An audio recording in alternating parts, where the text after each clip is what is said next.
Thinking of starting a business in the UAE?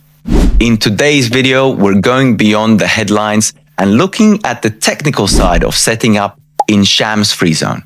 We'll cover the documents needed, how long it really takes, the costs you should budget for, and the challenges many entrepreneurs overlook. Hi, I'm Richard Kupcher from Safari Star.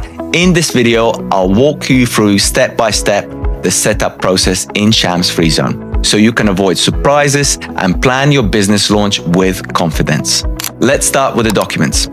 For an individual shareholder, you'll need a passport copy, completed onboarding KYC forms, an ultimate beneficial owner declaration, and a brief business plan.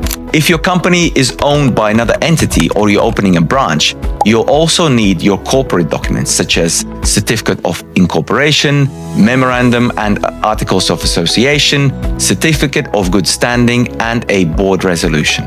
These all need to be notarized and attested, which adds both to time and costs.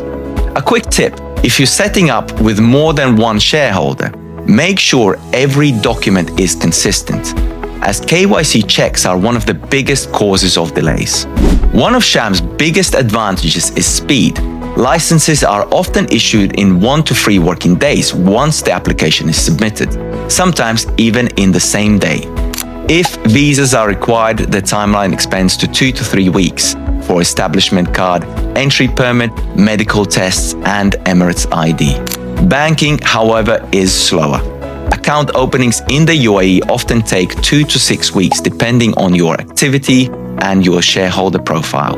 Entry-level packages start from just 5,750 AED for a zero visa license.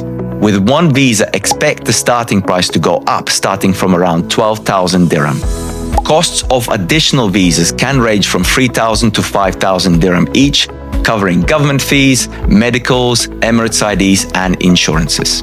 You will also need to budget for annual license renewals, visa renewals every 2 years, and bank minimum balances, usually ranging from 25,000 to 50,000 dirham.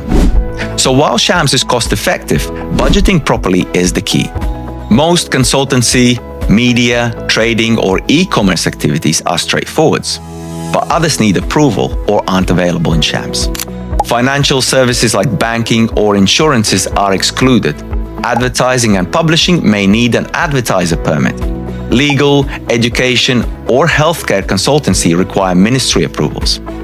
And auditing or corporate services must follow AML compliance rules. If you're in one of these areas, prepare for added steps and costs. SHAMS is flexible. Most companies start with a flexi desk included in the license bundles and can support multiple visas, sometimes up to 10.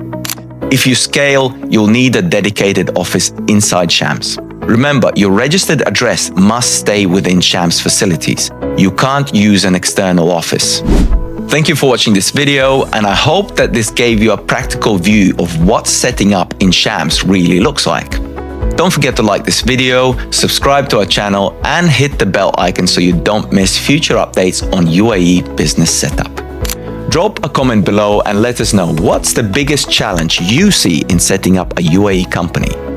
In the next episode, we'll shift from setup to maintenance. How to keep your SHAMS company compliant with corporate tax, VAT, renewals, and employee rules. It's the part that keeps businesses alive long after license is issued, and you won't want to miss it. See you in the next video.